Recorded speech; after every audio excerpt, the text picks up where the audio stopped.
સમસ્ત અયોધ્યાનો સમાજ એટલો બધો પ્રેમમગ્ન છે, વ્યાકુલ અને વિહ્વલ છે, મનોમન એવા મનોરથ કરી રહ્યા છે. મનનો રથ હંમેશા દોડે, મનનો રથ આગળ જ દોડતો હોય. પછી કામ પછી થાય પણ મનોરથ આગળ દોડે. એમ ભરતજી સહિત સમસ્ત અયોધ્યાનો સમાજ મનોરથ કરી રહ્યો છે. ચિત્રકૂટજીના કામદગીરીના દર્શન કર્યા. કામદગીરી ભે રામ પ્રસાદ, ભગવાનની કૃપાથી ચિત્રકૂટ મનોકામના પૂર્ણ કરવા વાળો થયા છે. એટલે જો ચિત્રકૂટ કામદ, જેમ કામધેનુ એમ ચિત્રકૂટ પણ કામધેનુ સમાન છે, કલ્પવૃક્ષ સમાન છે. જે ઈચ્છિત હોય તે આપે, માંગ્યું હોય તે આપે, મળે. એમ તુલસીજીએ ચિત્રકૂટજીની ને કામદગીરી કહ્યા. તો એ કામદગીરી છે, અમારી મનોકામના પૂર્ણ કરનાર છે. એટલે ફિરી અવધ ચલે રઘુરાજ. બસ ચિત્રકૂટને જ્યાં દર્શન કર્યા ત્યાં જ મનોરથ થઈ ગયા સૌના. જાણે કે અમારા હૃદયમાં બેઠેલા ભગવાન સીતારામજી, લક્ષ્મણજી ચિત્રકૂટથી અયોધ્યા તરફ પાછા વળી ગયા. અમારા પ્રેમને જોઈને, અમારી ભક્તિ જોઈને. ભક્તવત્સલ છે ને, કે આ બધા આટલે સુધી આવ્યા. ચિત્રકૂટ પરથી ચાલ હું સામે જાઉં. જનુ ફેરી અવધ ચલે રઘુરાજ. જાણે કે સૌના મનોરથથી, સૌના મનોરથ વડે ભગવાન ચિત્રકૂટ છોડી અને પાછા અયોધ્યા તરફ પધારી રહ્યા છે. આ સંકલ્પ, આ મનોરથ સૌ અયોધ્યાવાસીઓએ સંકલ્પ કરતા કરતા કામદગીરી ચિત્રકૂટજીને દંડવત પ્રણામ કર્યા.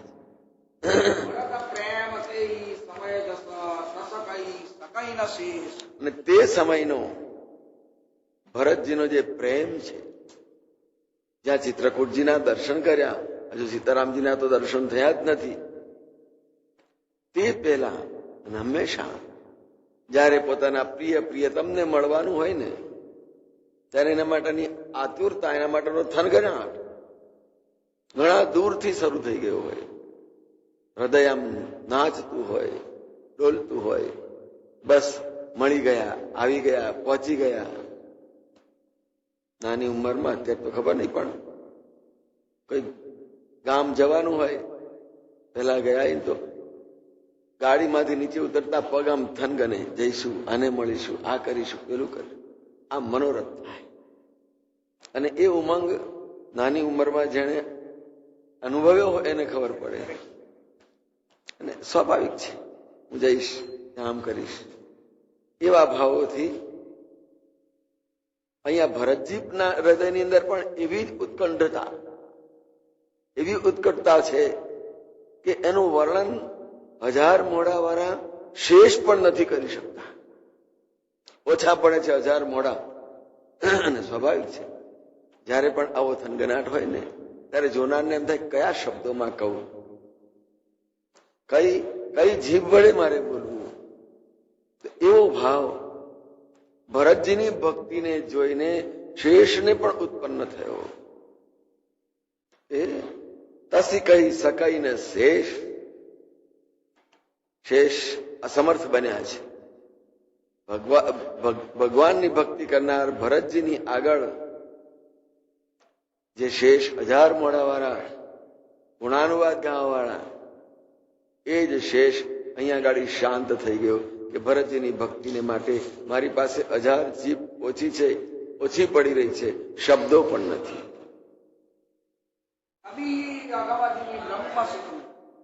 જો આમ શેષ પોતાની હાર સ્વીકારી લેતા હોય,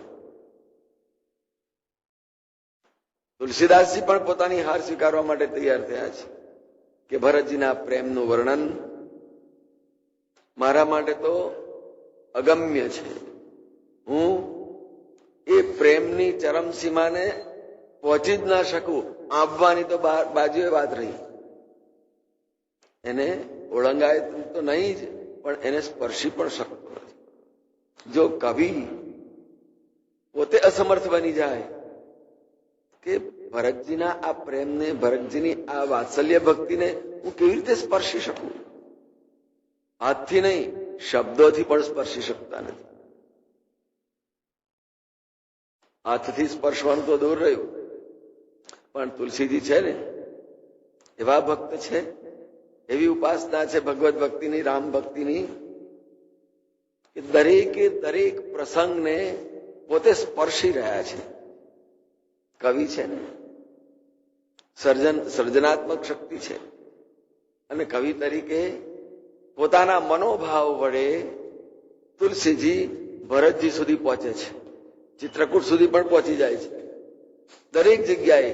અને કવિ તો જ કવિ થઈ શકે, અને તો જ એ હાર્દ, એ હૃદય આ માનસના કાવ્યમાં ઉતર્યું છે. તુલસીદાસજીની ભક્તિનું કાવ્ય છે આ.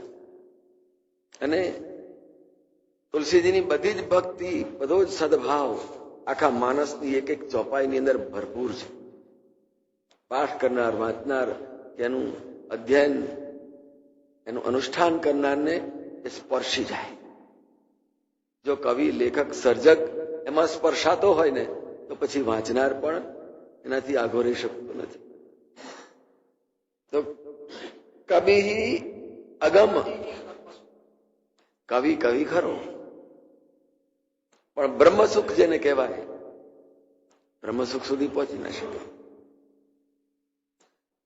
બ્રહ્મસુખ એટલે આત્માનુભૂતિ, અને આત્માનુભૂતિ કરતા પહેલા આપણું પોતાનું મન એ એટલી બધી અડચણો નાખે, એટલા બધા વિઘ્નો નાખે કે આપણા સ્વરૂપ સુધી જ આપણે પહોંચી ન શકીએ. આપણું મૂળ સ્વરૂપ છે આત્મા,